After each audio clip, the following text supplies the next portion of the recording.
విశాఖ పశ్చిమ నియోజకవర్గం 89వ ward కొత్తపాలెంలో Telugu Desam party అభ్యర్థి దాడి వెంకట రమేష్ ప్రచారంలో దూసుకుపోతున్నా ఎక్కడెక్కడికి వెళ్లినా ప్రజలు రమేష్ కు నీరాజనాలు పలుకుతున్నారు.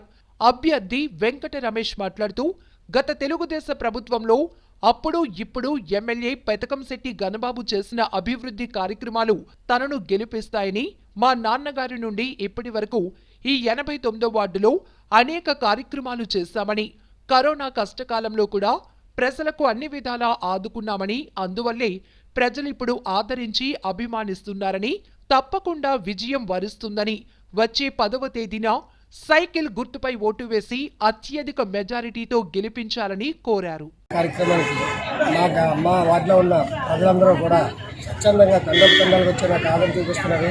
వాళ్ళు నాకు చేసిన ఈ సహకారానికి వాళ్ళకి ఎప్పుడు కొన్ని రుణపడి ఉంటుంది సందర్భంగా తెలియజేసుకుంటూ వారికి ఈ వాటిలో ఎటువంటి కష్టం వచ్చినా ఇమీడియట్లీ హాజరై సాయశక్తులు అక్కడ కృషి చేసి నా సమస్య పరిష్కారానికి కృషి చేస్తానని తెలియజేసుకుంటూ ఇంటి ఎండలో కూడా మహిళలందరూ వచ్చి నాకు ప్రయోగాన్ని చూపిస్తుందంటే ఎప్పుడు కూడా నాకు ఎప్పుడు రుణపడి ఉంటానని ఈ సందర్భంగా తెలియజేసుకుంటూ ఈ 89వ వార్డులో ఒక ప్రత్యేక ఆదర్శవాదిగా తీర్చిదిద్దని నా శక్తివంతులు కృషి చేస్తానని ఈ సందర్భంగా తెలియజేసుకుంటూ అందరికీ కూడా పేరు పేరున నా హృదయపూర్వక నమస్కారం.